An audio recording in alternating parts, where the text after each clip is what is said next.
It's a really interesting conversation because for many people it can be challenging even on the weekend to find that work-life balance. I know it was for me for quite some time because our homes have become our workplaces. And we don't know for how long it's going to be like this. So it can be hard to set those boundaries, whether with work or even with family and with friends. So Dr. Karen has some tips to help us protect our mental health and our personal space. And Karen, you have some really interesting stats related to this, don't you?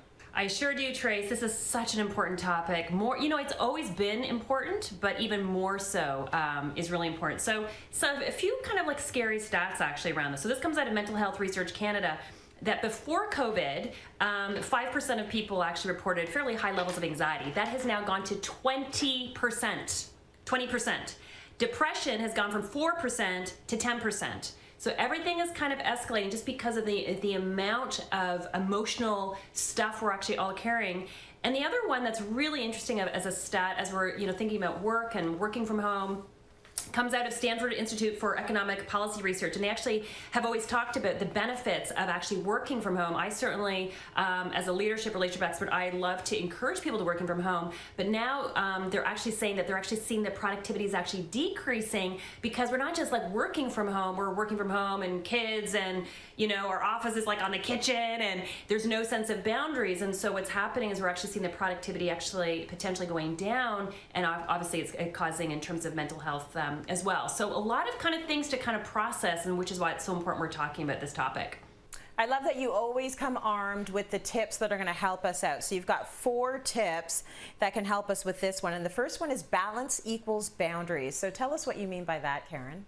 The word boundaries, I didn't really get what it was and then I did my graduate studies, and I'm like, okay, now I get it. So a boundary is kind of like, think of it like a fence, right? It's kind of like where one property stops, another property actually ends. And so what we find from an emotional boundary is that if we don't have really good boundaries, we will have high anxiety and high stress.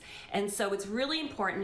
Tip number one is realize that if we want to have really good mental health, we want to have balance, we need to set boundaries. And what's interesting is that before COVID, we had kind of boundaries kind of already set for us, right? We would be at home, and then we would go to work, and then we kind of come home. But now we're all 24/7 at home. But just because we are home 24/7 does not mean we are available 24/7. So it's up to us to start setting our own boundaries. I am so happy you said that because I definitely went head on, crashed into the wall with that one. Everyone knows you're at home. And because everyone knows you're at home, they expect that you can be doing things. And I had to basically start telling people I'm overwhelmed. I have enough energy to do work and to deal with my family, and that's pretty much it. I can't do anything else. And as soon as you say that, people get it, but that's what you say. It's setting those boundaries.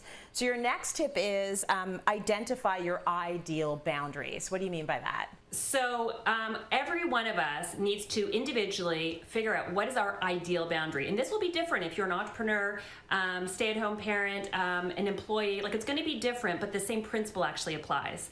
And so what I want you to think about is, what is your ideal boundary for you? Think about your life, think about your work, think about your family, think about with the kids, what is your ideal boundary? So for example, some of us, it might be, okay, I want to work 9 to 5. Or I want to, I don't want to have any, I don't want to do any emails past 6 o'clock. Another one, actually, a boundary is to making sure that this is at work and this is at home. I've got a lot of clients right now that they're working on the kitchen table. They're working on the kitchen table, and talk about like a confusing boundary. And so one of the things I encourage them to do is that when you finish work, you put all of your things into a little box, and you put that box in a closet. So you're kind of like telling yourself, I'm leaving work and I'm actually going back home. And so what you want to do is, for that second tip, is start to identify, what do you want your ideal boundaries actually to be. That's going to be second tip. I love it. We only have time for one more tip, but we're going to say protect and voice your boundaries. So this is basically like letting everyone know this is where things end. Am I right?